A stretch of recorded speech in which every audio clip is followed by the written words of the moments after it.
Hello, my name is Michael Ramos, and I have been in the real estate world for, well, my entire life. My family and I have done it all and seen more from real estate sales, construction, and property inspections. And in all this time, what fascinates me the most about this industry are the people and how they changed their dreams into realty success. This program is brought to you by City Home Inspectors, your one-stop shop for all your home inspection needs. Hello, everyone, and thank you for tuning into this week's episode of From Dreams to Realty Success, where we share inspiring stories of top achievers in the real estate industry. Today, we have Luisa Martinez. Luisa came to the U.S. at just 12 years old through the DECA program and quickly went for the American dream. After graduating high school and attending college to become a police officer, her passion soon changed after she purchased her first home. Cut to 2022, Luisa is licensed in Illinois and Wisconsin is now the 2022 chapter secretary of the NAREP Lake County Executive Board. Luisa, thank you so much for joining us today. I really do appreciate it. Thank you for inviting me. I'm excited.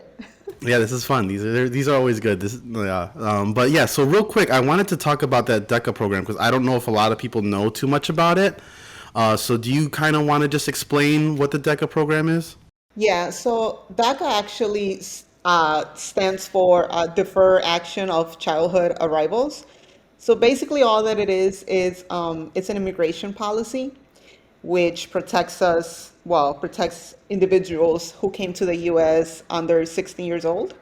And it basically protects us from deportation, and it also allows us to legally obtain employment here in the U.S.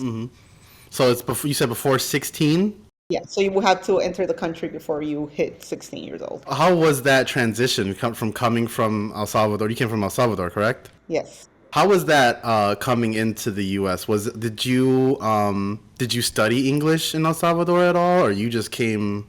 I did not. I didn't know. I didn't even know how to say hi. Yeah, so I think I want to say maybe until like maybe my sophomore or junior year of high school that I actually felt like I was very fluent in English. Before that, I mean, it was really hard. I remember when I was little and I was still in grammar school when I first got here. To do homework, I literally had to like translate every single word to be able to understand what it is that was, needed of me. So it was challenging, but here we are. Yeah, it worked out. Do you feel like being able to do that, learning another language, kind of helped you out with what you do now, like problem solving in that at such a young age? Does that help you with your real estate career today? Definitely. So most of my clients, I want to say like 90% of my clients are Hispanics. A lot of them don't understand or speak English. So I consider myself lucky and blessed to be able to, be fluent in both languages. I know that there is a lot of people out there that do take classes because I think being bilingual is, it's a plus. So yeah, I'm definitely lucky. That's something I definitely have to work on. I said it in my last one. I'm like my Spanish is I'm a brown white guy. I tell people I don't like my Spanish is horrible. I could pick up every 3 words, but I really need to work on it. Yeah. And it's awesome. It's awesome being able to communicate with a lot of different people. So it was pretty cool. Yeah. Cool. So I want to get to the first purchase. So 'cause I read your bio. You said that after your first purchase, that's when it clicked in your head. You're like, man, I would really love to do real estate. So can you tell us more about that? How that all went down? Yeah. So this is actually the reason why I went into the business. I started looking for a property when I was 24 years old. At the time, I didn't know anything about real estate. I literally just knew I had a little bit of money. I had a good job. I used to work at the post office. I was a mail carrier for 5 years. So I used to walk like house to house delivering the mail. Um, so I met this loan officer, and he recommended, an agent, a real estate agent that he works with. Um, the process was horrible. He wasn't helping. I would ask questions he didn't know the answer to, which is okay, I understand. But it was almost like, why are you asking me? Well, who else am I supposed to ask? you know? And in the real estate agent, it was almost like if if I bother her or something, like I don't know, like I had to work around her schedule, and she had this weird schedule. Like I think it was like from like Monday to Friday, from like this time to that time. I don't work on Saturdays. I don't work on the weekends, and sometimes one. Well, at the post office, I used to work 6 days a week, so I only literally had one day to, get things done. And it was always like if she was doing me a favor, you know. Um, and again, same thing, if I had a question, it was like, oh my God, like you have so many questions, like just go with it. Like, um, she used to rush me. I remember she told me, Luisa, your pre-approval expires in like 30 days. If you don't find a house, that's it. You won't be able to purchase a home. Again, I didn't have any knowledge in regards to real estate, so I freaked out. I was like, oh my God, I really want a house. So we saw this really messed up house, and she was like, this is your last opportunity. Me trusting her because she's my agent and she's professional, right? And I trust her that she knows what she's doing and she's here for me. I went under contract with the property. Now that I think about it, I'm like, oh my God. But anyway, it was a horrible, horrible property. For inspection, I remember she said, for your inspector, during your inspection, I don't even have to be there. I'm just gonna call the inspector and he'll go with you. He'll be there, but I don't have to be there. That's not part of my job. I didn't know, so I was like, okay, that's fine. So I went. That didn't go so well, and she was just like, "This is your last chance to buy a house, you want it or not." So we're under contract. I couldn't sleep throughout the entire transaction. I couldn't sleep. I was stressed out. I was nervous. It was a really bad, bad, bad, bad time for me. Um, at the end of the transaction, like a week before our, estimated closing time, the lender sent me a text message sending, Luisa, you don't qualify because you're not a U.S. citizen. Okay. And I said, like, what? Why? At the time, I already had that guy, right? So we do get like a real social. We can do a lot with this social. Okay, it's legal. So he says, well, you just don't qualify. And I say, why? Can you call me? Can you explain? To this day, it's been 6 years now. To this day, I never got a call from him. I never got another text from him. All I got was a letter in the mail saying you don't qualify because whatever. Um, the agent, I said, well, how do I get my earnest money back? And she was like, that's not part of my job. And I don't know why you keep calling me. I told you go to the office, call, and they'll give it to you. Um, she said, but since we're friends, I guess I'll help you. Okay. So it was like that. So, but that was like the happiest day of my life. The day that they said, you don't qualify for this loan, I felt so relieved. I felt so happy. I felt me again. I had so then I just kind of like, I was thinking like, man, that like I just felt like I was being taken advantage of. Like they didn't care. I was just a paycheck to them, right? And I'm thinking, well, I'm sure they do this to a lot of people, you know? So why if this very rude person that doesn't care about anybody else but herself can do this, why can't I and actually help others? Um, so that same day that I got denied, a friend of mine said, well, I have a really good lender and a really good realtor. Maybe you should give him a call. So I did. I closed an FHA transaction in 20 days and I bought what at the time was my dream home, right? Everything went well. It was fantastic. Um, I was able to sleep. I wasn't nervous throughout the transaction. Everything was great. Everything went well. Um, and then, yeah, that's when I said, well, you know what? I'm going to give it a shot. And I did. And yeah, that's how that came about When did you get licensed? in 2017. Okay. And was that like within that year of you buying that house? You were like, you know what, that's it. Yeah, it was the following year. The following year. Okay, great. Awesome. That's a great story. Yeah, and that's kind of like what happened at City Home Inspectors as well. I was flipping out in Berwyn and we had an inspect, like we were selling our property and I was always kind of like interested in inspections. And so I wanted to shadow the guy. When he came in, I was like, I just want to just see what you're looking at, just so I know. And my main focus at the time was GC, where I wanted to just GC. And so I went to shadow him, and he came in. He was the most rudest guy like I've ever met. Just completely rude. He told me, I don't have to talk to you because you didn't employ me. I'm like, but you're in my house. You know what I mean? Like you're in my house. This is like I still own this place. I know they're buying it, but I own it. Like you should have some respect. So, and then and then just the way that his report was written out, like very like some inspectors like to call themselves the deal killers, and they love that phrase, and I never understood that, because of my real estate background and everything, So I found a niche, and I was like, you know what, there's something there for a realtor and client friendly inspectors, because what was out there at the moment was just a lot of just these hard guys, like these engineer men that just like that just didn't care. They didn't like it wasn't about customer service. It's just this is bad and the house is gonna cave in. So I was like, we need to change that. So definitely, yeah, it's crazy how a bad experience can motivate you to be like, I can do so much better. Yeah, definitely. 100%. Yeah. I love that story. That's so great.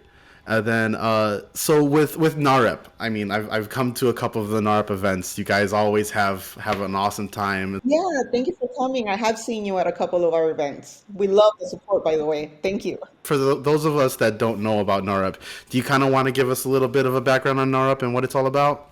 Yeah, so NARAB is basically we support the community, the Latino community, right? So like with us, well, here in Illinois, actually, there's three different chapters, and we have the biggest one, which is the Chicago chapter, which I believe they've been up and running, if I'm not mistaken, since 2006, 2007, somewhere around there. So it's a very well-established chapter already. They're very successful, but is all of their events are in Chicago, right? So we only had the Chicago chapter, we felt like we were missing out on a lot of other members, and everybody out in the suburbs. It was too much of a drive. So then we decided that we have to expand now. So now we have three chapters. We have the Chicago chapter, we have the Chicago North, and we have Lake County. I'm part of the board in the Lake County chapter. I've been part of the board for 3 years now. How I started with Arab, I started volunteering at the Chicago chapter.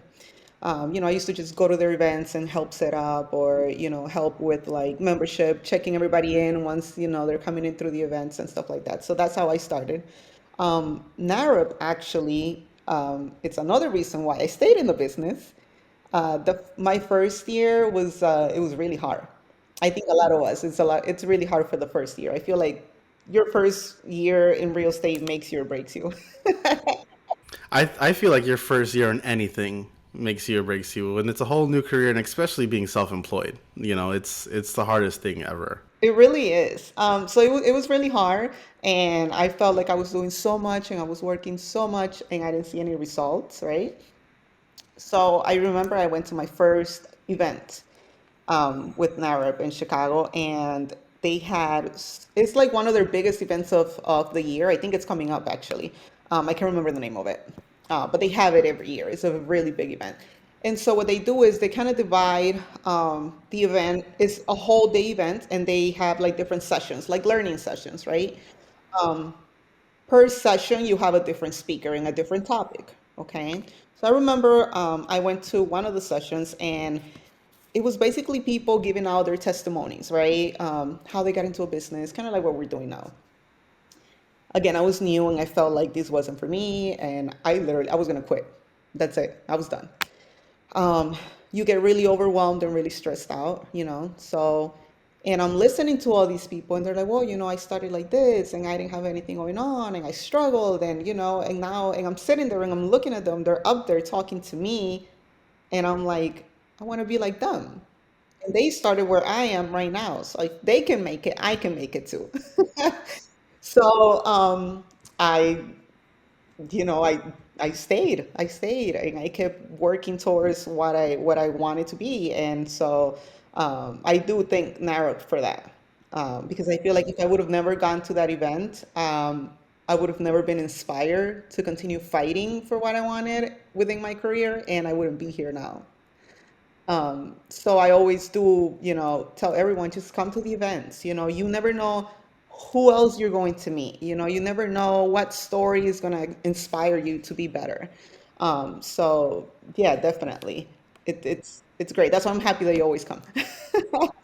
Yeah, yeah. Whenever I get invited, if I'm not doing anything else, I'm like, yeah, I love going to those events because there's always so many people that you meet, and there's a lot to offer there.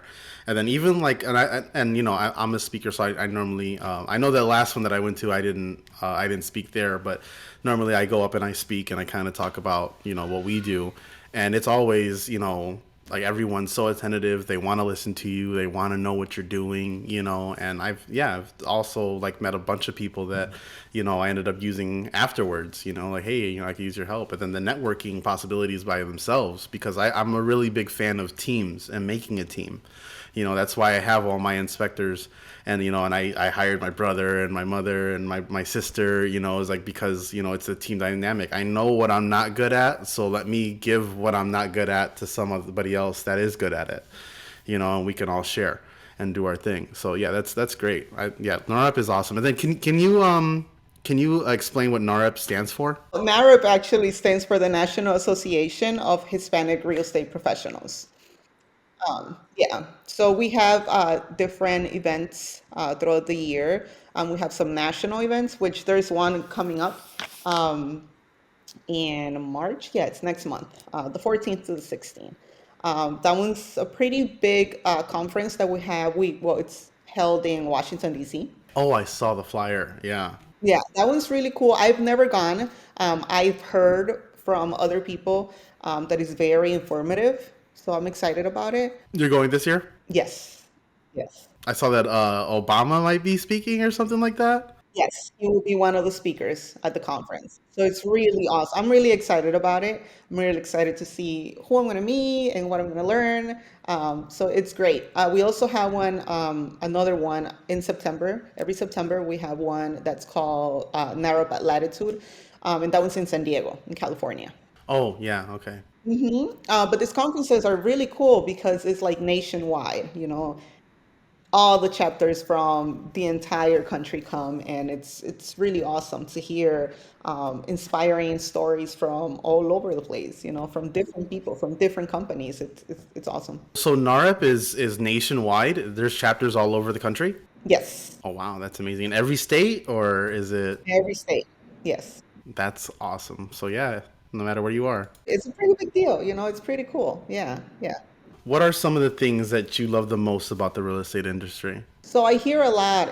My clients always tell me, "Oh my God, you must be so lucky. You have all this time in your hands." No, I don't. No, I don't. We don't have a schedule, right? We work within the client's schedule. Um, what I like about real estate, I like being able to, make everybody else's dream come true. Every time you get a family into the closing table, like the excitement, even when they hug you just to tell you thank you, like you just feel the love and you just feel how excited they are. I mean, some people work for this for years, like, I mean, I know myself, one of my dreams since I was little was to own a home. And I know that there is a lot of other people um, which have the same goal, right? And they work so hard year after year after year to be able to accomplish it. So if you can be there with them to help them out, I mean, it's that final closing date and their reaction to it when they sign the documents and they get, their keys to their new home. It's that reaction that I weigh throughout the entire transaction. And I think that's what makes it. Um, Being able to know that when my client receives the keys, they're not only just buying a home, like, okay, I just signed some papers, they gave me a key. They go home knowing the entire process because I do educate my clients from day one all the way to the end. So they know step by step. It's not like when I did it the first time that I didn't know anything. No, all of my clients know what's happening from day one all the way to the last day. Um, so it's important for them to have the knowledge and know exactly what they're doing and what they're getting themselves into. Um, because I feel like a lot of people is just kind of like, okay, well, I want to buy a house. Okay, well, let's go. Is this the house you like? Yeah, this is the house I like. Okay, well, now do the inspection. Okay, the inspection's fine. Okay, now let's go to closing. Like, that's it. That's what they think. Yeah, it's not. So I think that would be it for me. Just that final reaction from my clients. And even after that, um, once they come back or they call you, I've had clients that they call me for days after they're closing and they're just so thankful, and it's just so awesome. It's awesome. Yeah, that's something that I always love to see too. Is because I know like when like basically after I with the inspections done, that's it. We're out. We're gone. You know what I mean? We don't get thought of again. You know what I mean? So that's something that I always see. Like whenever I see like the realtors like post that closed picture and you see the client in front of the house that you inspected, I was like, yes, it happened.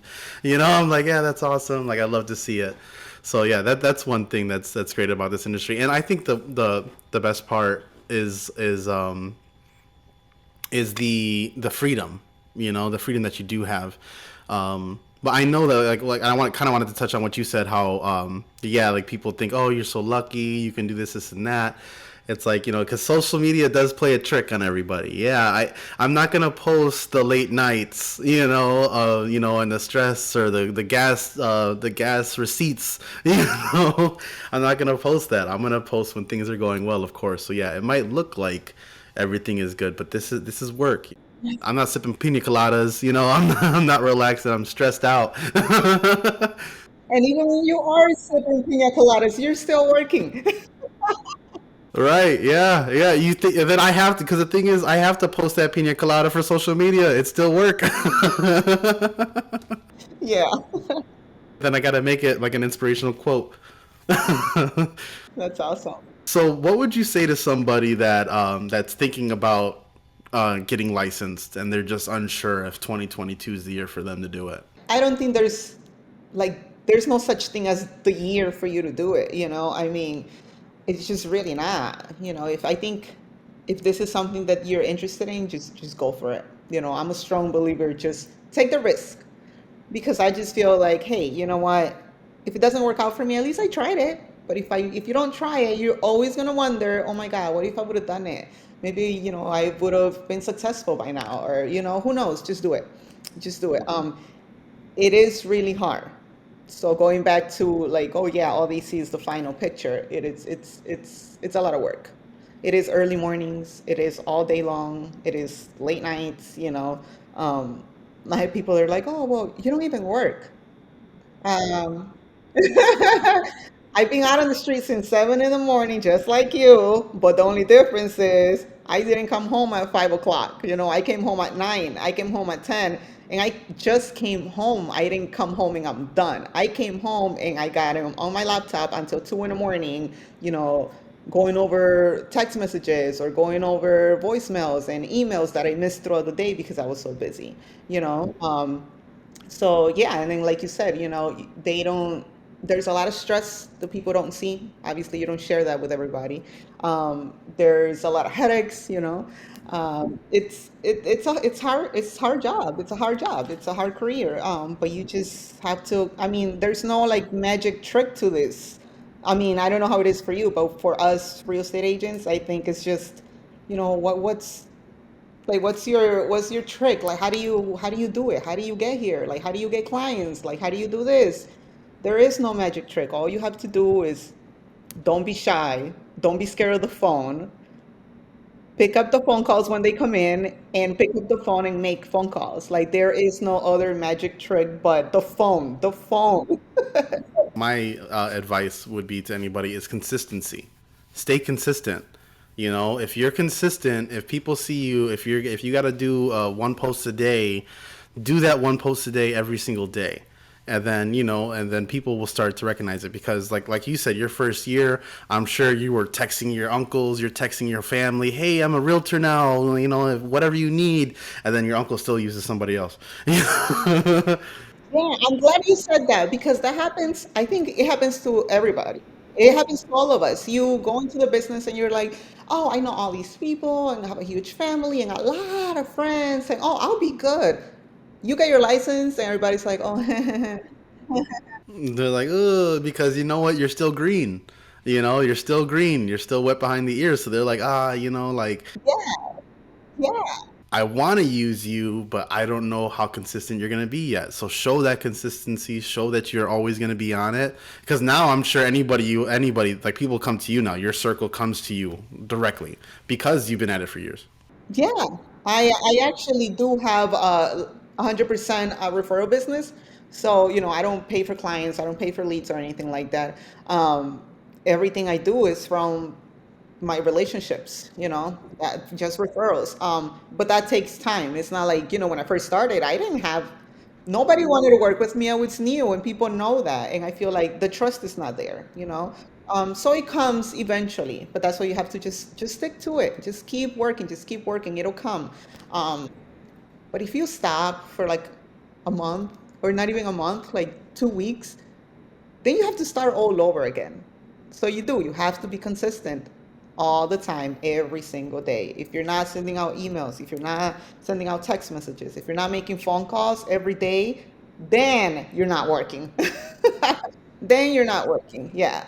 But I mean, just for us, consistency is a good point. And then, yeah, those phone calls take you a long way. Keep in touch with your sphere. Just work your sphere. So then, real quick before I get into my last question, I wanted to ask about your dual licensing. So you are in Wisconsin and in Illinois. So what made you decide to hit both states? What was that like? So at the time, I actually lived out in Lake County. I lived in Zion. Zion is literally at the border of Wisconsin and Illinois. It's like a 20-minute drive. So I did used to get clients that would say, well, I want to see Kenosha and here. So I didn't have a license in Wisconsin, so I couldn't show them in Wisconsin, so I would have to refer them out. It wasn't very often, but we do get those clients. So I just decided, hey, why not? Even if it's just, I don't know, 5, 10 clients a year, that's still decent, right? It's better than just referring them out to somebody else when you could take care of them yourself. You would say like about 5 to 10 a year you would get from Wisconsin. Is it less now? It's funny because I did when I didn't have a license. Wow. And then I got my license, and I'm like, okay, so what happened to these clients that wanted to go in Wisconsin? But it's not that. Well, then I moved out of the Lake County area. I live in Des Plaines now. So that made a huge difference too, because now I don't really have those clients out in Lake County that are a little bit more up north and closer, to Wisconsin. So I think that played a huge role but I did it for that reason. I just did it for that reason because I wanted to be able to help my clients that wanted to see in both states. And also because I was so close.